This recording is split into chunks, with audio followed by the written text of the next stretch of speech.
All right, quick update on the 288 build. So you can see there's a little bit of water left inside, but we have finished prepping what would be basically it was the lower edges of the transfers and the exhaust and intake ports.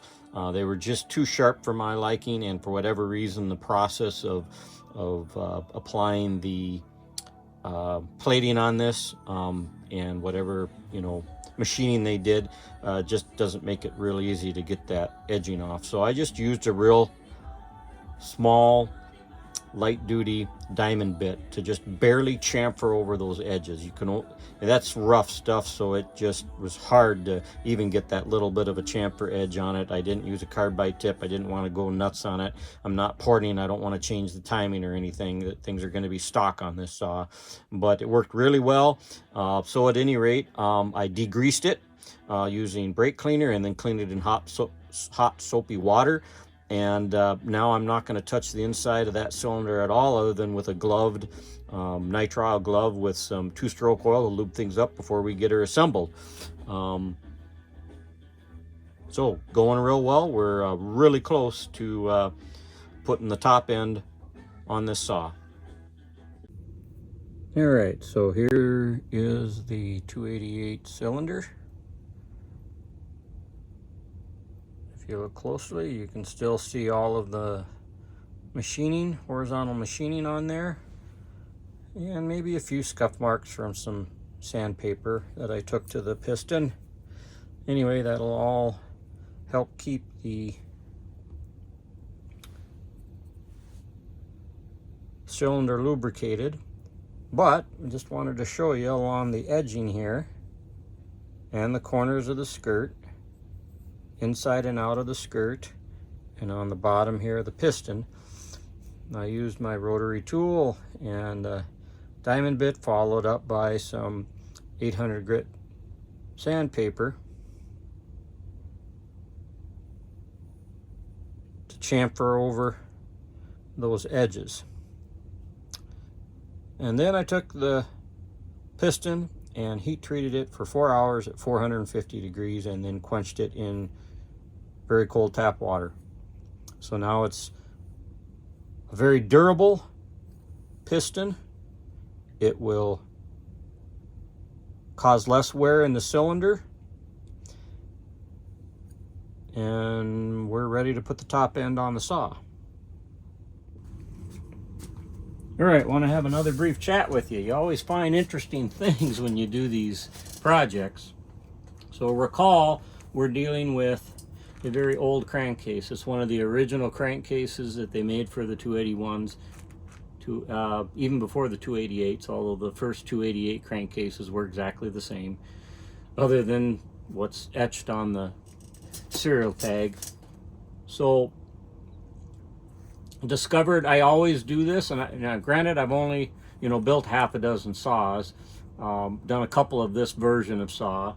You learn something every time, and my first rebuild that I did of a 281, I was able to reuse a lot of the parts. So we had a bare crankcase that we salvaged, so I had to order a bunch of new parts, and the new parts are basically for the newer version of the saw, the crankcase, some minor changes, as well as a couple other changes to things like the some aspects of the clutch, the oiler, a few other odds and ends which are no big deal.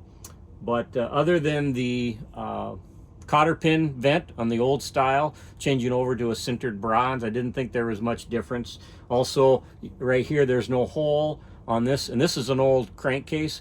My original 281, which is only built 4 months prior to this, had another hole right here with a rubber grommet. So that changed literally in 4 months in 1987. But the crankcase fundamentally didn't change for all intents and purposes until 90 or 91, maybe it was even 93, one of those. So the problem you're going to have, what I decided to do was dry fit the cylinder, so there's no piston in it right now, and dry fit the carb assembly. And the easiest way to do the carb assembly to the cylinder once it's all put together is before you actually put the cylinder on the saw. But you can do it either way. And so in this case, I just dry fit the carb assembly on it in case I want to end up pressure testing this just to see how things were going to fit together. But it's a good thing that I did, because this sealing collar, which fits right here, okay, and it accepts the intake block here, which will mount up against the cylinder. All right, and then the carb assembly right here. So when I tried to fit it on, I discovered that I could not get the carb assembly down as low as it needed to be so that the screws, mounting screws, would line up. They were a minimum of 1/8 of an inch high, and that was because of this sealing collar. So I'll bring you up close.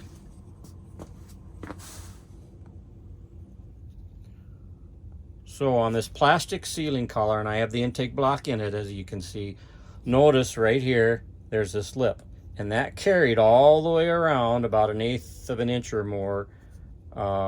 That's probably closer to 3/16 or so, but at any rate, that would mount up against the recess in the crankcase, that cutout. Now I don't know if this cutout changed when they redid the crankcase in the 1990 to 93 or not. If they did not, then this collar, sealing collar, that is now made in Brazil, is not made correctly. However, I have seen on Matt Olson's channel, where he's done a lot of 288 builds, he doesn't seem to have any issues with these sealing collars. So I'm guessing that the cutout here on the saw was probably made a little bit deeper when they updated the crankcase. So what I had to do to get this to work, and I'm not going to cut the crankcase out, was, as you can see, I just got rid of that edge and had to bevel up into the plastic a little bit so that I'm still getting a good seal on the saw, but so that this would mount further down and able to mount flush without any tension up against the intake side of the cylinder. So just be warned that if you use an old crankcase, you may have this issue, or if there is some quality control issues associated with the manufacturing in Brazil of the sealing collar, you may have to make a similar modification. I did note that recently Richard Flagg, if you guys know him, he had rebuilt an old 288 or 281, and he had the same issue. Therefore, it's either a problem with the collar, and he ended up using, I think, an older sealing collar instead. So it's either a problem with the new collars that they make, or he may well have been using a original version crankcase of the 281, 288, trying to fit the newer updated sealing collar to it. So I don't know if I'll ever resolve exactly what happened there. I'll look back on maybe some of the IPLs so I can tell whether or not the sealing collar changed. But at any rate, this is an issue you might come across if you're going to do a complete fresh rebuild or a build from a carcass crankcase, especially if it's an older one. And that would have been a real pain in the butt to discover that while I was in the middle of trying to assemble that cylinder. So at any rate, tip for you.